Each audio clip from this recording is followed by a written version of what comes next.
everybody, and welcome to the Paranormal Portal. I'm your host, Brent Thomas. These are our night terrors. Thank you so much for joining me here. I appreciate it a bunch.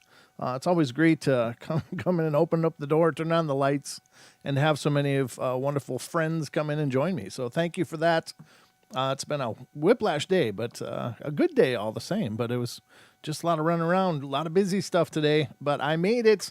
I got back in time to get everything set up and to be right here for you guys. Sorry about the echoes when during that intro. I didn't realize that I had left that on from last night. So there was an audio line that I have to mute due to a weird update that screwed up my sound profile on my display settings. So it makes a mic live that shouldn't be, and I haven't figured out how to return that off. So I have to manually do it, and if I forget, I'll do that all the time. If you're stuck around the show at all, you'll see me get into there, come back from a break or something, be like, I'm having a whole discussion, and then I'll get pinged a bunch on the chat like, no sound. So then I turn it on, and then the other part of it is if I leave it on, then when the music comes in, it does kind of an echoey, echo bounce back kind of thing, and it's not horrible, but it's weird, and it's not the way it should sound. So my apologies for that. But anyway, welcome. These are our night terrors. They're ghostly encounters. It's Thursday. I hope you guys have had a brilliant week up to this point. The good news is tomorrow is Friday. And as such, Friday night, tomorrow, right at this time, you should be in the room and calling in on the phone line tomorrow night, because Deborah Varner, our very own Paranormal Portal psychic, Mrs. Deborah Varner, will be joining us and doing free readings to callers of the show. So we haven't had her on for a while, so I'm really excited to get her back and have some time with you guys. It's just our way of saying thank you, because I know it's something that many of you listeners really, really enjoy and have taken advantage of. So hopefully right before the holidays, some readings might help you get on your path, or to straighten out your path, or to a little insight into some things going on in your life. Whatever the case is, that'll be tomorrow night right here on the show. I thought I would have to go over for another hosting deal tomorrow, but that got canceled. So my Friday just got simplified a whole bunch. I won't have to run over and do that, but we're postponing that until January, when I'll be guest hosting on Bigfoot Today. But by all means, check out Bigfoot Today. You can find the videos for it on Extreme Expeditions Northwest LLC YouTube page and see some of the episodes, see what all the hype is about. Just a couple of great guys, Stephen Major and Mitch Johnson, Mitch the Man Johnson, have been doing this for about 5 episodes now, and they do a hell of a job. They really do, and they're obviously putting a lot of heart, and they love what they're doing. They have a really cool interplay between them, some great discussions, so check that out. And again, that's on Extreme Expeditions Northwest LLC's YouTube page. You can check that out. So let's see. As these are our night terrors, I got a bunch of stories and encounters to share with you. But the phone lines are open, 720-923-0500. I've been getting a bunch of listener emails in lately, and that's really cool, because it's been a while since we've gotten many stories, but I'd gotten one let's see, what was it, a week and a half ago, and then I've gotten 2 huge ones today. So I'm certainly going to be using those for a podcast, but we'll try to share those on the show here as well. Some brilliant stories, beautiful stories that we'll be going into. So watch for that. And again, make sure to watch for Sunday's podcast. That'll be released sometime in the evening on Sunday. But it's a great interview I had with Marcel from Washington State. And he's a First Nations person, and just a brilliantly nice, wonderful guy with a bucket full of stories and experiences and things. He's just had a hell of a journey. We're going to have him back several times, because he's got a lot to share. There's no way we could squeeze it into 1 hour-long podcast. There's no way, and it would do a disservice to his message and his experience. So he's going to be coming back a whole bunch of times to continue to tell his story and to share the information that he wants to put out there. He wants people to know what he's seen, what he's experienced, and he's decided after a lifetime of this to come forward and have a chat. And thank God he picked the Paranormal Portal to do it. I was really honored by that and continue to be honored by anybody that chooses to come on the show and to share their experiences with me and with the listening audience. That's really incredible. And I of course, take it very seriously. And we will absolutely always honor that and honor that message and that trust. So anyway, if you've got any stories of your own, if you ever want to be a guest on the podcast, you've got some stories to share, please let me know. Reach out to me at paranormalportalradio@gmail.com. Or if you just got a story or two that you want to send in, you don't really want to call into the live show that maybe you don't do that freaks you out or it makes you nervous, then simply email it. Again, paranormalportalradio@gmail.com. So those are the ways you can do it. But tonight the phone lines are open, 720-923-0500. They are working again. I'm so excited because I was so stressed with Friday coming up. And of course, it's free call-in readings. Well, that's a hell of a show without calls, So it was really bumming me out that we were having such trouble, but it's been working great. So thank God for that. So we are all in good shape to do the show tomorrow with readings. So without further ado, I guess it's time to get rolling here. I hope y'all are ready because it's time for bed.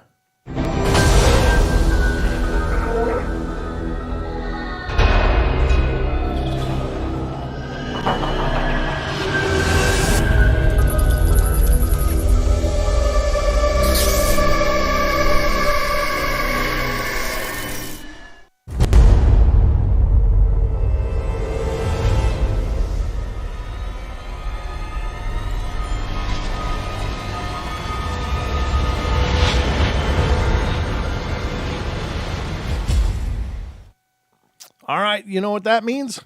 It's go time. It's go time here on the portal. Again, thank you for everybody for coming in, and to all of you who are here with me tonight. I always appreciate it. It's a lot of fun. So I've got a truckload of stories here to go through with you.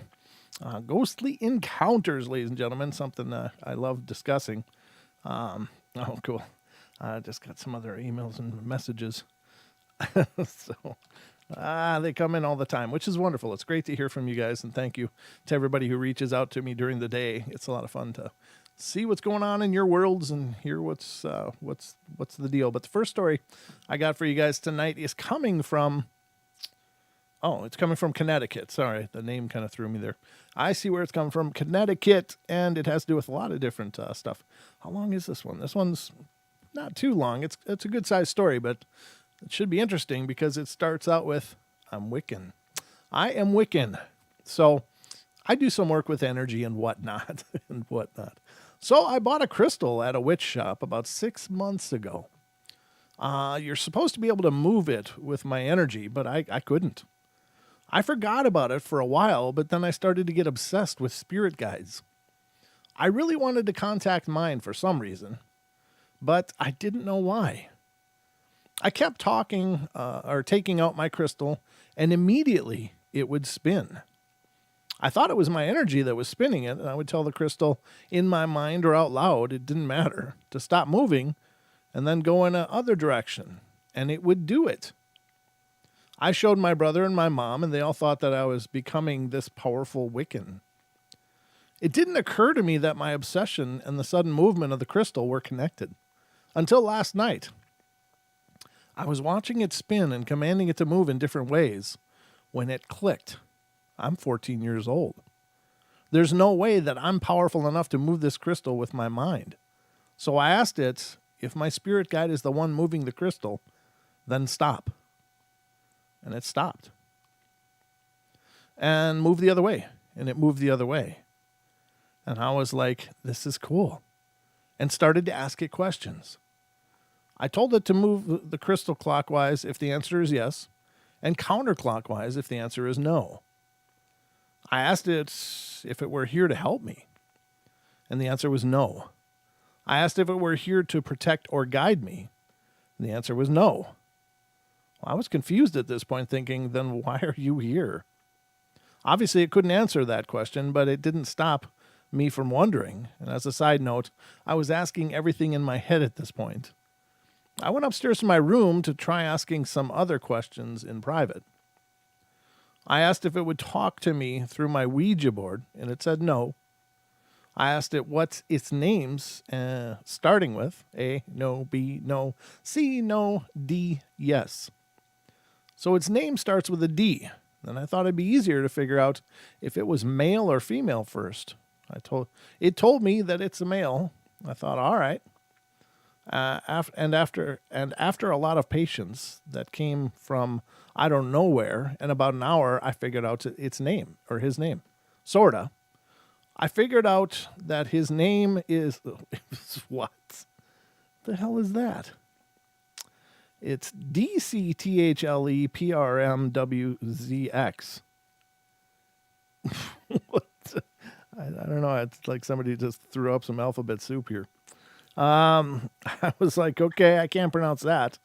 So I took the first letter, the middle, sixth letter, and then the last letter and put them together to get Dex. Well, now I've got his name. I started asking yes and no questions. I asked if Dex was here to warn me, and he said yes. And I asked him if he were here to warn me about my future, and he said no. I asked if he were here to warn me about my past, and he said yes. This confused me. The past is done with, so how can he warn me about it? I asked Dex if he wanted to get me to change something that happened in the past, and he said yes. I think that since Dex is a spirit, he might have a different idea of time. If time has no meaning to spirits, then my past could be my entire life, right up until I die even, if I haven't lived it yet. Anyway, I asked him if I could take a break real quick, and he started spinning rather violently. No. I was thinking, uh-oh, something's going to happen. Then a huge bug flew at my face. I screeched and through the crystal, jumped off my couch, and ran for the door. I stopped at the threshold and looked back, and then I felt this feeling of dread in my stomach. I searched my room for hours and couldn't find the crystal or the bug. Something stopped me from talking to Dex. This was no coincidence. I know it. My question is, what do I do now? See, there you go. If I can't find the crystal, then he can't use a Ouija board. How do I contact him? If he was here for a reason, he had something important to tell me, and I feel like there's something I should be doing. It's tearing at me, this feeling of dread and anticipation. I need to talk to him and figure out what he wants me to do. Any suggestions? I don't know that this person is, first of all, I don't know that this is legit or not. Anybody picking up a crystal and it's spinning like crazy. If they could do it at will, I don't know. I don't know. It's a leap. It's a leap of faith. I do believe things can be moved with the mind. I do believe that telekinesis or psychokinesis is a real thing. And perhaps this person is just born with it, but I don't know of any crystals that you could use. And I don't know a lot about crystals, so forgive me that, but I don't think I've ever heard of anybody getting a crystal that they should be able to move with their mind. Now there's crystals that are certainly energy amplifiers like quartz and such, but I don't know what kind of crystal this person is using. And the fact that they had such profound movement with it, it's very strange. I don't know that they'd be, if this is legitimate, I don't know that this person is dealing with their spirit guide at all. Unfortunately, that's the tough part, though, is people dive into things that they don't really understand. And that's a little spooky. If it is real, that person should be very, very careful. Now, again, this story's old. It's not brand new, so I couldn't reach out to the person anyway. But very strange all the same. I hope they're okay. If it is legitimate, then, you always got to be careful messing with the other side. All right. That was an interesting story. I don't know what you guys think. If you think it's real or not, let me know in the comments. I don't know. I'm kind of, you hear those fantastic claims like that, and it's so over the top with activity that, it certainly could be a poltergeist, could be something dark and powerful, I guess, and that's when the bug is flying at the face because they took a break. That's creepy. That's weird. And then the crystal's just gone. I don't know. Something is kind of sideways about that one. But I guess if it is legitimate, I'm not sure who they were talking to, but I don't know that it would be a spirit guide. Again, I'm not an expert on those either, so we got a few more of them to go through here, folks. So let's see what else is on the board tonight. And this one is coming from New York. Forget about it. This story takes place in the early 1980s. I was around the age of 7, and just like any other little girl, I loved my dolls. Dolls. Oof. The house next door to mine was owned by 2 sisters, Annie and Pauline, and they were the nicest ladies on the block. In the summertime, they would take out their folding chairs and sit in front of their house and crochet. Or crochet, depending on how you pronounce it. But they made everything. You name it, they could crochet it. Annie and Pauline used to make me things too, and they made me a set of pom-poms for my roller skates, a scarf, a hat, and even a set of pot holders for my mom. Well, this particular summer, they made me a doll out of yarn. And I remember exactly what it looked like. The body was made of yellow yarn, and it had light blue bows for eyes, and a red piece of yarn for the mouth. They even crocheted the yarn on top of the doll's head to give it hair. My mom came home from work and said to me, "Look, Gene, Annie and Pauline made you this doll. Isn't that nice?" They were sitting outside when I got home, and they told me to give it to you. Well, I liked it right away, and I thought it was the cutest thing. My mom then said to me that when you see them tomorrow, don't forget to thank them. I assured my mom that I would and took the doll into my room, and on the back of the doll's head there was a loop so I could hang it on the wall if I wanted to, which is exactly what I did. I placed it on a hook on the wall out opposite of my bed. My bedroom was square-shaped, and my bed was positioned along the wall on the left side of the room facing the entrance. On the right side of the room was a window. And behind my bed was another long wall where my dresser was. That night was just like any other night. I had dinner, watched some TV, and around 9 p.m., it was time for me to go to bed. My mom came in and said goodnight, turned out the light, headed to bed herself, and she turned off the light in the living room. So the only light coming into my room was the moonlight coming from my window. Well, I snuggled down into my bed, getting comfy for the night, and when I looked up and saw the doll hanging there on the hook, I remembered thinking to myself how much I liked the doll and how cute it was. And like any other little girl, smiled at the doll and told it good night. Well, what happened next, I will never, ever forget. Everything about the doll changed. Its eyes were no longer little blue bows. They were dark black holes. And so was the mouth. My hands were shaking as I typed this. I watched in horror as it lifted its arms up over its head, opened its mouth with this twisted demonic look on its face. I was completely terrified. I couldn't even get up to run out of the room because I would have to pass that wall it was hanging on and was sure that it was going to try to grab me. The next thought was that it was going to jump off the hook and come after me. I had no choice but to grab the covers and hold them tightly over my head. I was shaking uncontrollably. I stood that way all night long. And when the morning came, I was sweating so badly because, like I said, it was the summer and didn't have any air conditioner in my room. My bed was completely soaked, and as soon as the sun was up, so was I. I ran to my mom and told her what had happened, and of course she didn't believe me. And then and said I was dreaming. Well, I insisted I wasn't because it happened as soon as she left my room. Then my mom used the moonlight as an excuse and said it was a trick of the light. Yeah, okay, that was some trick. After a while of trying to get my mom to believe me, I just finally said, "I don't want the doll. Get it out of my room and out of the house." Well, Mom didn't want to do this because the sisters worked so hard on it and felt bad throwing it away. I watched as she took the doll and tried to put it in my toy chest, and I said, "Oh no, get it out." "I don't even want it in the house. Throw it out." I wouldn't stop until my mom put the doll in a bag and tied several knots in it so that it couldn't get out. I watched as she went downstairs and threw it in the garbage can in the alleyway. And when I saw the sisters later that day, they asked me about the doll, and I politely thanked them and said that I liked it, not telling them a thing about the nightmare that took place the night before. Years passed by, and Pauline had gotten sick and passed away, Annie was left to take care of the house on her own, and she's still alive, and my parents now live in an apartment in her house. Annie still sits outside on a nice day and crochets.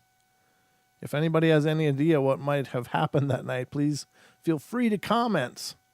I'd really like to know if it was a demon or something else. Thanks for reading. Wow, it sounds like something horrible. I don't know. Again, that's a whole lot of activity for a piece of yarn to have. So I don't know. It certainly could be.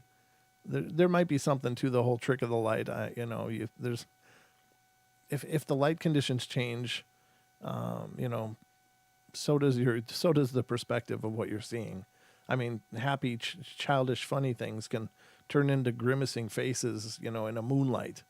It's just, less light and more shadows. Everything starts to look a little creepier, but I don't know. Could it be? Maybe. That's a hard one to wrap my head around, that the doll just was going berserk on the wall, but that's pretty tragic. I can't imagine. Were these two women kind of sinister underneath it all? Were they, doing hex dolls and handing them out or something? That's pretty dark if they were, but who knows? I guess anything's possible. There's really twisted people out there. Obviously, whenever you hear about, like, say for instance, serial killers, what's the first thing you hear? The neighbors. You seem like such a nice guy. I can't believe he did that. Or a lady. It's how she was so sweet and kind. And so there are twisted, dark people. And it's horrible and it's sad and it's tragic, but if they also had their feet deep in the occult and already were twisted, yeah, I guess maybe they would be doing something like that for whatever sinister reason they may have. But God, that would suck. I can see that. Again, dolls. There you go. Dolls are not just child playthings, I guess. I don't know. Believe what you want. Could it happen? Oh, excuse me. There we go. Could it happen? Sure, I guess. We heard lots of claims like that, but you never know what to believe, I guess. And who would believe it until you saw it? Anyway, let's go to the next one. And this one is coming from Missouri. And it's family and friends visits. All right, it says, how long is this one? Not too bad. All right, this one says, I would never suspect the murder of my fourth cousin, Bonnie Huffman, on July 3rd, 1954, would have anything to do with skeptical sightings and activity in my home. Bonnie was a young, beautiful woman, and in her early 20s. She was a teacher. She had a really clean reputation, and she was taken, her car found empty, along the roads of Delta, Missouri, with no known motive. Oh, how horrible. My God. Days later, her body was discovered, missing clothing, articles, and jewelry. Her killer was never found, and every piece of evidence was suspiciously destroyed. Family and friends, it says family and friends, I was present during this ceremony, gathered a few years ago for a meal, prayer, and letting pink and white balloons float to the sky to remember Bonnie on the 50-year anniversary of her death. Whereas at home, in the month of July, my grandma tears through drawers and sofa cushions in search of her gold hoop earrings. She vacuums the entire surface of the den, pulling out couches and searching behind them. I help her look, but neither she nor I could locate the earring. Coming home from school one day, I stepped into the den and click on the light, and the light glints of something shiny and gold lying in the center, directly underneath the ceiling fan. On the white carpet lies what we searched for days. I picked up the hoop earring and returned it to my grandma, who takes it in awe. Doors suspiciously pop open after being deadlocked. Doors slamming loudly. Toothbrushes fall into X's in the sink. Pieces of the blinds fall. Pieces of the blinds? Standing straight up on the counter. Footsteps wake you during catnaps, and orbs, and once an indistinct or a distinct face in the reflection of a picture. I can show the photo, but they didn't. So It has 2 teeth and eyes on its round yellow-brown face. One night I woke to goosebumps on my arms, and I felt an unusual chill in the summer night. I glimpsed up to see 3 men sitting on the foot of the bed, chatting softly, sipping something from the china cups I recognized from the china cabinet, and I said, I'm scared. Pulled the covers over my head and fell back to sleep. My grandma also saw a young nurse who was at the foot of her bed, too. Strange coincidence, lots of strange things happen in the month of July in our home. Suspicion grew on maybe this had something to do with Bonnie's death. When July is over, the sightings and activity stops abruptly. I know babies are known to babble to no one, but my 2-year-old cousin Abby yells, "Be nice," and "No, you can't have that." And what did you say? While she's in the room, and I saw the ghosts myself.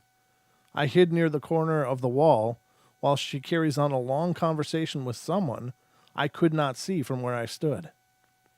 Many things have happened in this house, all in July. It is June 8th today. If any other things occur during July, I will write about them. Huh.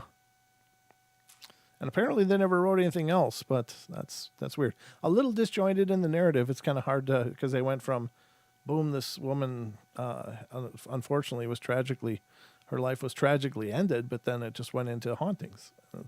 There wasn't much of a segue in there, but, I think it made sense in the end. It was just hard to track there for a minute. I guess, restless souls, yeah. Makes sense. All right, let's go to the next one. This one is Texas. Oh, it's sleep paralysis. How long is this one? Not too bad. We'll read it, because a lot of times I've noticed that people like identify their stories as sleep paralysis, but then you read them, and it's certainly not like normal sleep paralysis. But let's see about this one. This experience happened to me just last night. It was around 11:45, and I was asleep when, for no reason, I woke up, and that's the very same instance I realized I was having trouble breathing. I was gasping. It says grasping for air, but I think gasping. And the best I could do was take fast breaths of air. I didn't think much about it at that very same second until I tried getting up from bed, and I tried moving my arms, but they felt like they were being restrained down by something very heavy. I struggled like this for a couple of seconds. I moved my right arm up, and just when I thought I had freed it, it was pushed back down to the side of my body again. Well, at this moment, I realized I wasn't getting away. The best I could do was move my head from side to side and try to scream for help, but I wasn't able to talk. Nothing was coming out of my mouth. I moved my head back up, and just when I did this, I thought I saw a dark shadow crawling up my wall into the ceiling. This I'm not so sure of, but just I thought I saw this. There was sort of a laugh near my ear that seemed to be echoing, and it was followed by a ringing noise. This noise I can't explain. It's just something I've never heard before. The noise was there for a minute or two, and as it started to fade away, the pressure that I felt holding my body down was fading with it. I felt this pressure lift from my chest, first, then my arms, and then finally the rest of my body. The first thing I did after this is I took a deep breath and just felt relieved. I laid in bed for a couple of minutes after this and kept hearing a buzzing noise in the room, but that didn't bother me as much as the thought of feeling helpless. I kept thinking and looking for an explanation in my head, but I could not think of anything logical. The rest of the night I tried sleeping, but felt more secure if I slept on the side of my body instead of on my back, and finally fell back asleep. This morning I woke up to find that my right wrist was bruised, and just to assure myself that I wasn't just seeing things, I asked my coworker at work to look at my wrist and tell me what he saw, or what she saw, and right away she asked why my wrist was bruised. Well, up to this moment, I'm still trying to find an answer to my many questions about what had happened.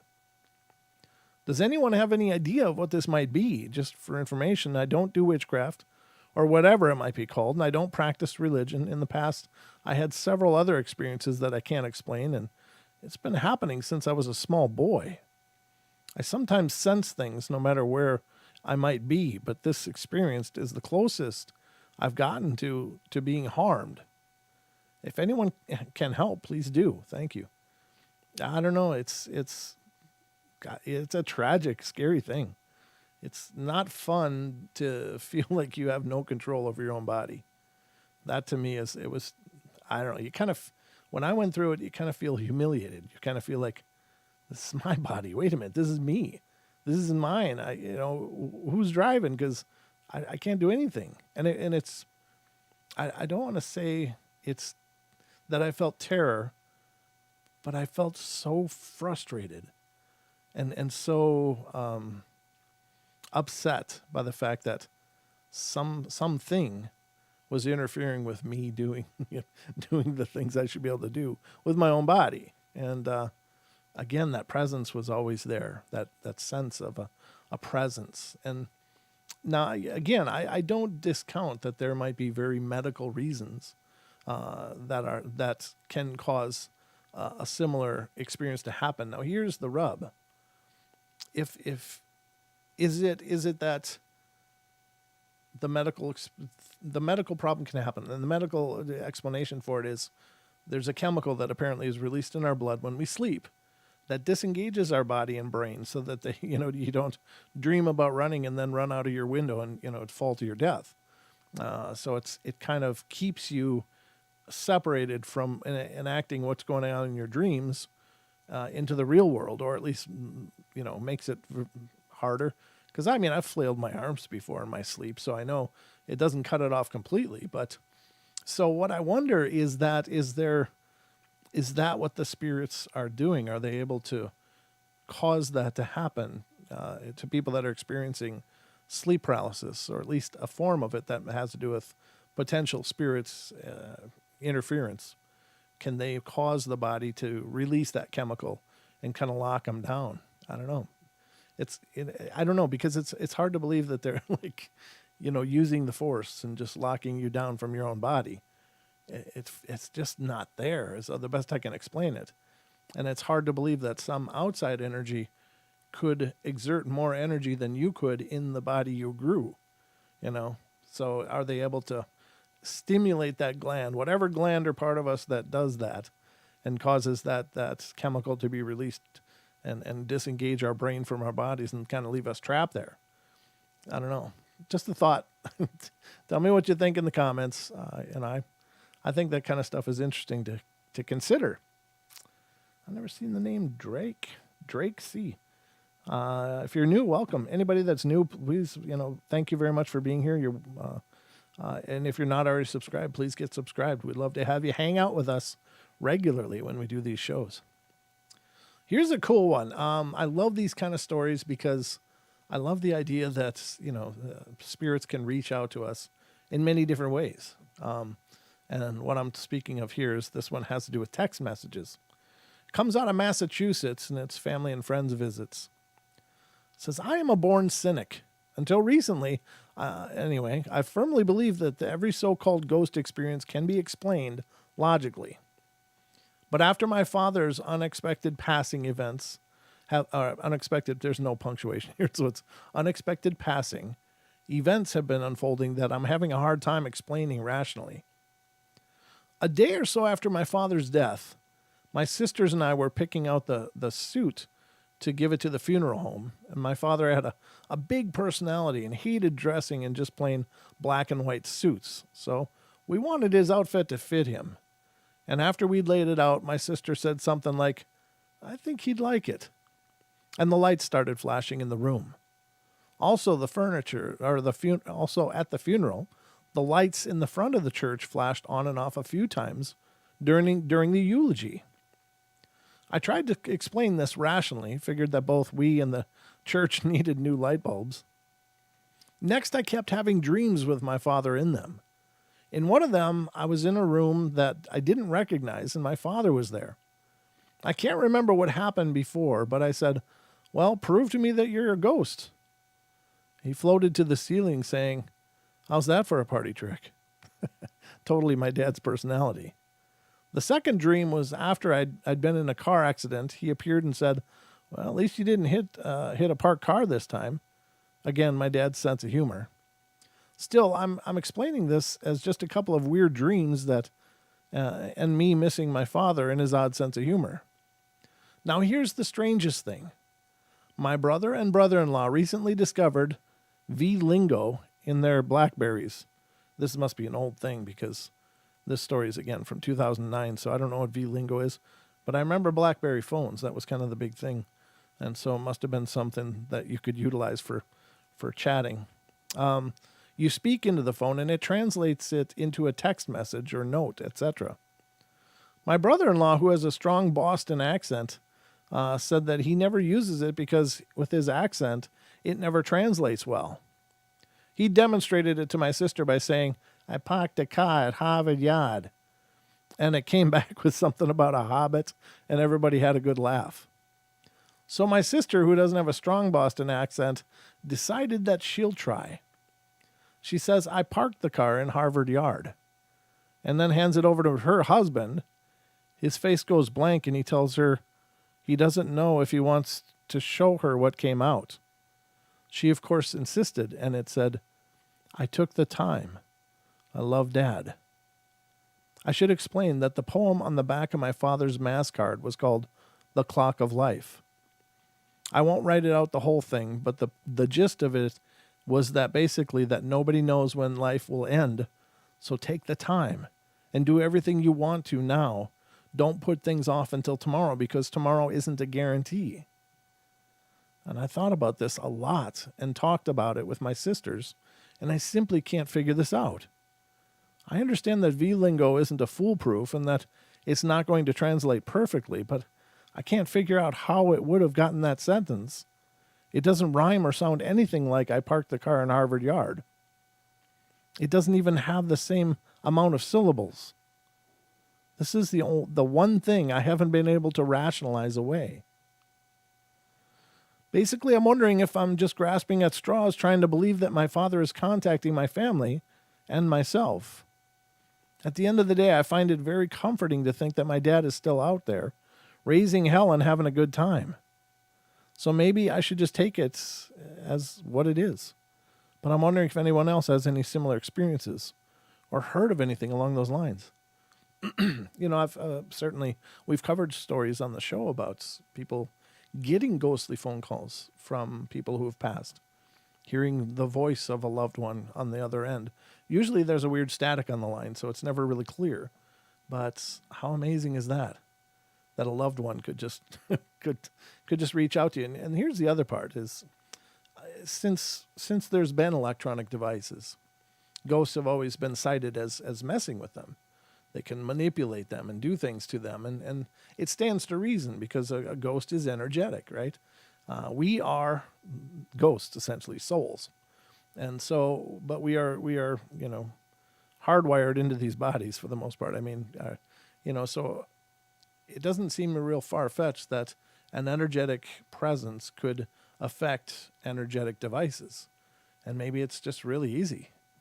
But very cool. I think those kind of instances, again, anytime some loved one is able to reach out and to give these beautiful signs that, hey, I'm okay. Because I really think that that's the hard part. There's a hole in us every time we love, somebody we love passes. And the hole is parts love and absence, and the other part is just the emptiness, the unknowing, the questions that remain. And to have these moments where they reach through, they reach back in, maybe in the dreams, maybe in the, some song, some smell, and say, hey, I'm still here. I'm with you. I think that's amazing. I love those stories. Absolutely adore them. And I hope everybody gets those experiences. And I think maybe we do. Again, they can be very subtle. They can just be a smell. Just a smell that reminds you of that person. And it could be as grand as, having a face-to-face encounter with them. We've heard those too. And, I guess they do make themselves known. So How is that possible? How is it already 45 minutes after? That doesn't seem like it should be possible.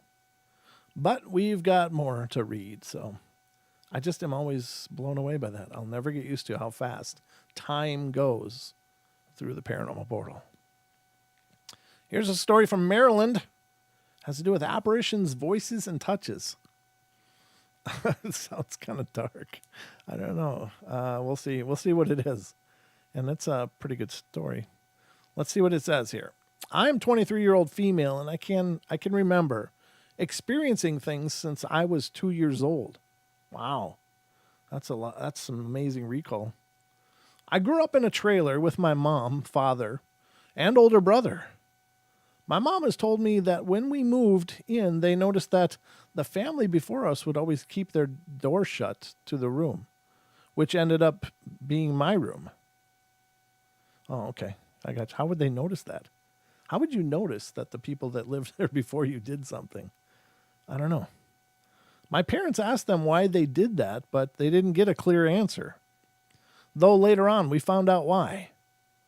I remember lying in my crib looking up at the ceiling to see what appeared to be something dripping from it. Other times it looked like spiders were coming down from the ceiling. My mom would sometimes sleep in there with me since I was just a young child, and she has since told me that she had had similar experiences in that room. When I got older, my mom moved me out of that room, and my brother and I would sleep in her bedroom. Although we never discussed these things at the time, seeing as how we were just kids, my mom, brother, and I have talked about what we would see. We remember seeing a glowing green figure that looked somewhat like the Predator from that movie. And during the day, I would still play in my bedroom. I remember talking to and playing with a young boy. He would visit me every day, and sometimes he would be with his grandmother. And I can still recall what they looked like, though. I could never see their faces. The older woman wore a floral dress and dress hat made out of wicker and straw. And the boy had dirty blonde hair and wore a striped shirt under overalls. Their faces were just glowing white blob, as well as any other part of them that wasn't covered by clothing. I was only 2 at the time, by the way. I've talked to my mom about this, and she's told me that she would hear me playing in my room and talking to people. When she would go check on me, only to find nobody else in the room, I'd be upset that she made them leave. When I was 8, we moved into the house we live in now, although I never stopped seeing things. My mom has just recently started seeing them again, around a few years ago. She bought an antique full-length mirror from an auction, and that's when it started back for her. The mirror is at a position where if I stand outside my bedroom door, I can see into my mother's bedroom to where she sleeps. She has told me about her nights lying in bed, waiting to fall asleep, and she would see glowing red orbs swirling around in the mirror. The reflection was coming from down the hall just outside of my door.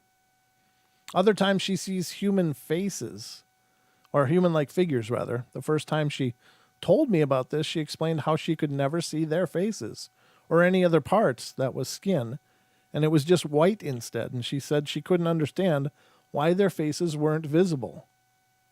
And that's when I started to tell her about what I continued to see. Since then, my mom and I talk about these things whenever they happen.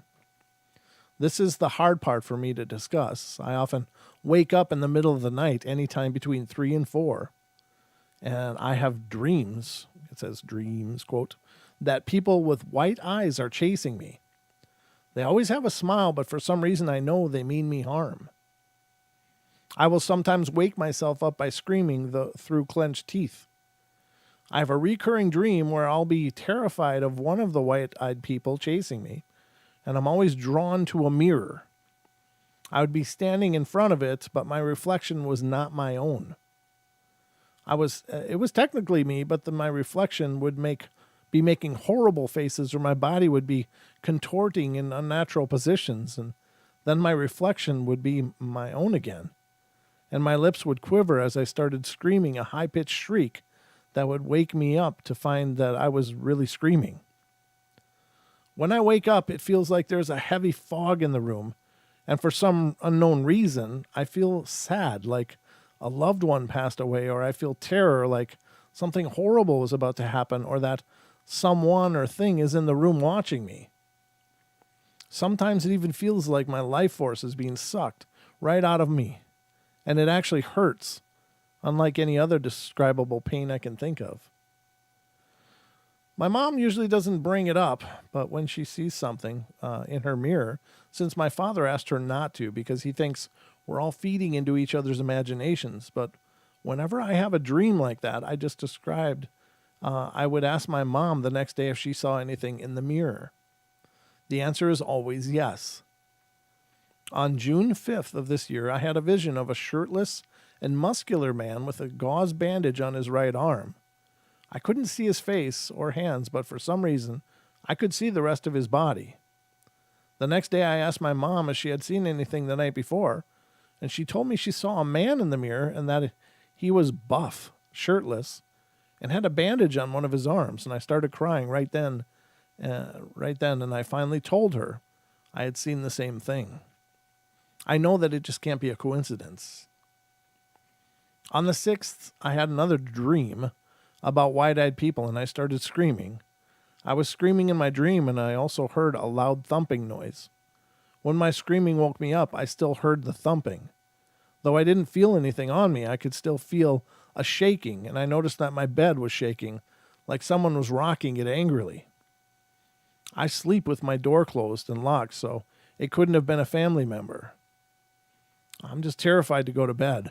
I wish I knew what it was and what they want and how to stop it. If you have any suggestions, please let me know. It's only getting worse and I don't know what to do. Yeah, that's pretty horrible. And the tough thing is that most people don't know what to do. And it's not just the knowledge, but it's also the I don't know if I would say the courage, but you got to have a certain amount of, righteous indignation or just knowing that you do have the power to make these things stop.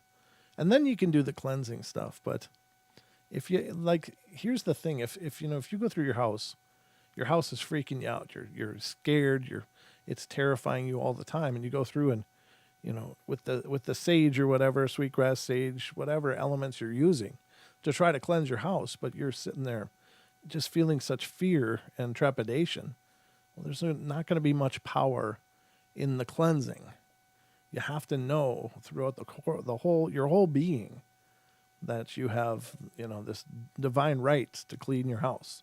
You have a divine right to claim your house, and you have the divine right to push things out of your house, and nothing can stop that. So if you don't have, it's like faith. Like we've talked about faith many times, and faith is not just I believe in something. It's knowing something through your whole being. I know that this is the situation. I know that I have authority within this situation. And so the faith is what makes things powerful, whether it's religion, whether it's in yourself, whatever. So it's all about the person. It's all about the delivery. It's all about just, knowing you are an incredibly powerful being of whatever you want to say, light, energy, under the grace of God, whatever. It's, it's all whatever you give it. All right, here's another one. This one is, let's see what's got. Yeah, this will be the last one for tonight, but this one's coming from New York. And we're dealing with haunted places on this one. It says, my fiance and I recently moved back to my hometown in upstate New York to an apartment about 5 minutes from the rest of my family. It happens to have a large and old cemetery behind the property, dating back so far as the 1600s. Wow. The house is also on a dead-end road with literally zero traffic and maybe 16 houses in all, mine being the only one split into apartments, and needless to say, it's really quiet. Being on the second floor is always tough, getting used to the noises of a new home as well as the new neighbors, so I always try to let things slide and think logically. I can't say I've ever lived somewhere there is no activity at all, but I give each place a chance to come out on its own. Well, This place came out all right. Excuse me. The first night in our home, I was so glad to be out of the city and back to a small town, and I thought to myself, I'm going to sleep like a baby here. With the windows open and the wind whispering through the maple trees in my front yard, giving barely a moment of thought to the cemetery out back, I gave up on unpacking and went to bed. I can dream some vivid dreams, so whether or not this was a dream is still not certain for me. However, I know I saw my windows with the drapes flowing in the breeze right when they should be. All the other dreams seem to be rearranged or reversed of what they are like in reality, which makes me think this may have been real. As well as being in the new apartment, I was laying in bed on my back when I felt something sit on the bottom outer edge of my bed on my side. My fiance was lying beside me asleep, so I kept myself calm and attempted to ignore this being so as not to startle them or agitate them. Then the being slowly made its way up the bed to rest on my chest. That's so creepy. Making it impossible to breathe or move. I tried desperately to push the entity off of me, with my mind basically trying to will it to move. And then it proceeded to push down on me harder, like it was attempting to restrain me. I strained out a scream, waking my fiance, who was freaking out, wondering what was wrong. I was hoarsely yelling at him that something was on top of me. So seeing my panic, he tried to push whatever was off physically. And then it just stopped. The weight lifted and it was gone. Here comes the weird part. That apparently was not the weird part, ladies and gentlemen. It's getting weirder. I don't remember the aftermath. All I know is that I woke up the next morning covered in sweat with my fiance beside me. I woke him up and asked him if he remembered what had happened. And he was groggy on the night, which I find very confusing, as he was completely freaked out during the incident. But says he thinks he remembers me waking him up to saying something about not being able to breathe, and then he rolled over and went back to sleep, which is very unusual for him, as he's the type of person that once they are awake, they're awake. I haven't had anything of that magnitude happen since, just some taps on the walls, which could be water moving through the pipes from the heating, and the occasional flip out of the cat for no apparent reason. Yeah, Anubis does that all the time. But she is a nutcase anyway. Exactly. With cats, I don't know if you can use them for a barometer because they'll just do those freak out runs through the house just all of a sudden. Just from a dead, I'm relaxing here to boom. Then they're just, he's a little machine. However, when the elderly woman downstairs is not home and we don't have the TV or radio on, we can hear someone moving furniture down there. At first, I thought she had someone staying with her, but when I went down and knocked on the door, there was no answer. I also peeked through her window, and she has the same windows we do, huge ones, side by side, that basically give you a clear line of sight from the front of the apartment all the way to the back, and not a soul was there. Nor was anything moved from its place. Besides that, the woman is elderly as well as a chain smoker. I don't see her moving anything. I asked her about the noises once, and she laughed, saying it was probably her ghost. Apparently, we're not the only ones who have uninvited guests. I hear you. I think they're everywhere, folks. There's always those uninvited guests. And, I don't know. It depends on the person, but for the most part, I think those are not too bad. But that gets kind of scary when you got something attacking you. That's all kinds of creepy, but that's the show, folks. That's the Night Terrors for tonight. I hope you enjoyed the stories I brought to you.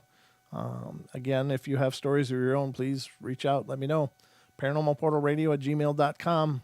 And love to talk to you. Or if you just want to send them in, that's fine. I'll read them on a podcast and then on the shows as well. So that's all I got. Thank you all for being here. Again, tomorrow night, 7 p.m., Mrs. Deborah Varner will be here doing free psychic readings to callers of the show. Sorry. And if you're not familiar with Deb, she's been on the show several times for years. And she comes in and has these awesome readings for people. And I've gotten so much feedback from people she's read for. oh my God, she was really on it. She really is great. She really knew those things, and what she said was absolutely spot on. And also, when she's told them about things upcoming, I'll get emails from people saying, "Man, she said it was coming, and sure enough, blah blah blah." So, I'm not saying you have to believe in it or not. It's up to you. But I will say that I have never gotten an email from anybody going, "Man, that was a crock of blank." Never happened. Everybody that's experienced readings from her has been very gracious and kind and wonderful, and they've really appreciated it. So it's just our pleasure to bring her back again tomorrow night from 7 until 9 p.m., 2-hour show. We'll also be simulcasting on TFR, iHeart, TuneIn, and TalkStream Live. So if you want to join in, tomorrow night's the night, 7 p.m. it'll start. Just look at the phone number, because that's the number you're going to need to call in tomorrow night to get a reading.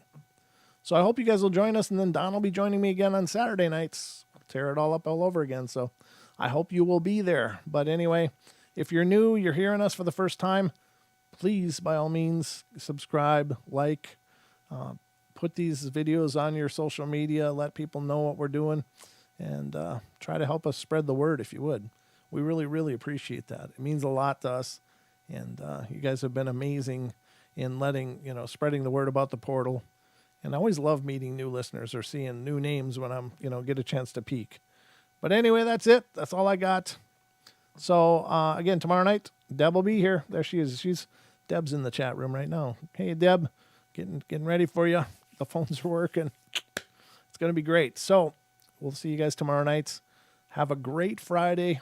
Take care of yourself. I was just earlier today, I was just down in a nearby town that's about 45 minutes away. And we were just coming back, and all of a sudden I watched this car accident. Boom. I was like, man, what a heartbreaker. I don't know if anybody's hurt. Unfortunately, I had to continue moving and stuff, but man, one car really got nerfed in there, and I'm really hoping everybody's fine. But it just makes you realize that those little things make you realize, man, just any one moment, everybody that was in that situation had no idea it was coming, and just boom, something abruptly changed. And I'm only just, hoping and praying everybody was okay in that situation. But it just makes you realize, man, don't take any moment for granted. Just embrace the hell out of life, enjoy yourselves and seize the day. Carpe diem. Just my 2 cents. But yeah, it was like, boom. And I look over, and it's like this car had exploded, not literally, but just the shrapnel of it all over the road. It's like, wow. In that heartbeat of an instant, everything changed for those people. So take care of yourselves, and just remember that I love y'all. Be good, be kind, be nice, take care of each other, help each other out, find the magic in every day, and remember to laugh as much as you can. Again, I'll be back tomorrow night, so I hope to see you there. So let people know, if you got people that could use a reading, tell them about the show tomorrow, have them tune in. And if you're going to be calling in on the show tomorrow, word of advice, call in early, hold the line. Sometimes you're on hold for a while, quite a while, but just know that we're moving through the readings as quickly as we can, and we will get to everybody. If you're even on hold and we run out of time for the 9 o'clock deadline, we'll do overtime right here on YouTube, and everybody that calls will get a reading. So if somebody needs a little direction, a little guidance, tell them about the show. Thank you all. Love you guys, and I'll see you tomorrow night. And don't forget, sweet dreams.